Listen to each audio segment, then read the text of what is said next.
आज आपण आप्पे तयार करायचे आहेत.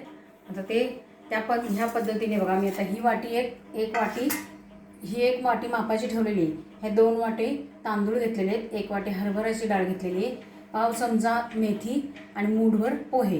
हे मी काल सकाळी पोहे ऐन वेळेला टाकायचे आहेत, पण हे सगळं मी धुवून 3 वेळा धुवून त्याच्यामध्ये पाणी घालून भिजत ठेवलं होतं सकाळी.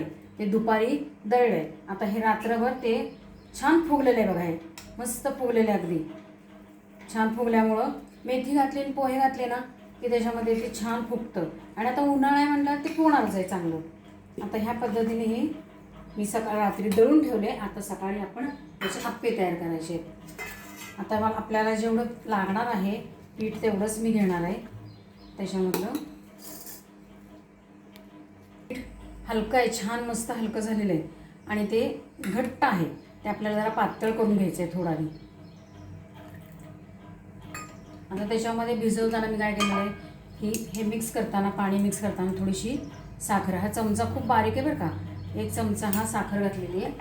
कारण आंबट असल्यामुळे ते थोडंसं चव बदलते मग त्याची, आणि चवीपुरती साखर घातलेली आहे. आता ही साखर आणि मीठ ह्याच्यामध्ये विरघळलेली आहे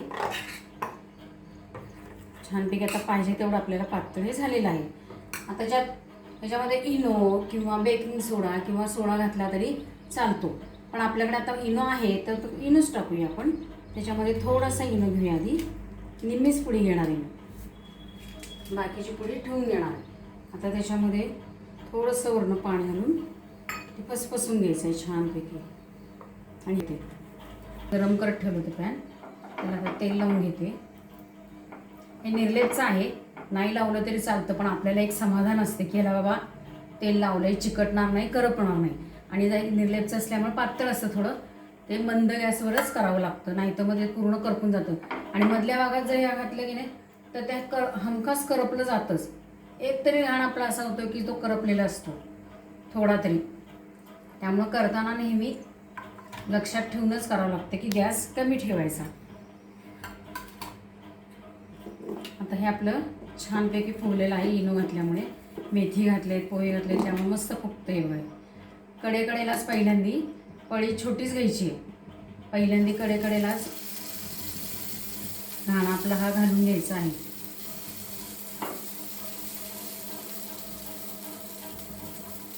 हे आप्पे होईस्तोपर्यंत आपण चटणी करून घेऊया. त्यासाठी मी लसूण, आलं, मिरची आणि डाळ घेतलेली आहे. शेंगदाण्याचं कूट घेतलं आहे, कारण भाजलेले शेंगदाणे तर सेपरेट होते म्हणून भाजलेले शेंगदाण्याचं कूट घेतलेलं आहे.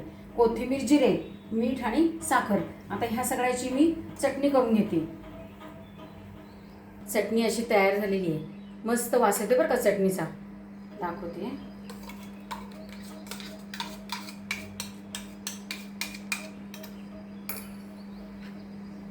करूया, मस्त झालेले आहेत आप्पे.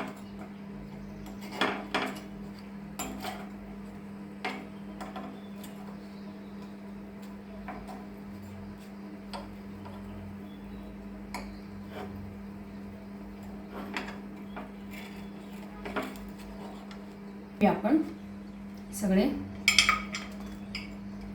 आणि छान झालेले आहेत, फुगले पण मस्त आहेत, कारण आपण इनो घातलेलाच आहे त्याच्यात, त्यामुळे ते फुगणारच आहेत छान.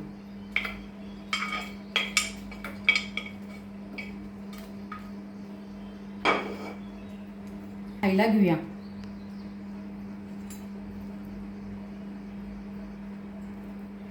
मस्त मऊ जाळीदार झालाय छानपैकी.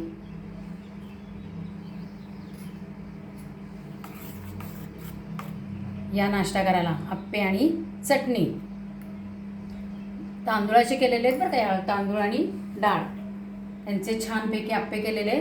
खायला या, खा, घरचंच खा आणि मस्त राहा. लाईक, शेअर आणि सबस्क्राईब करा.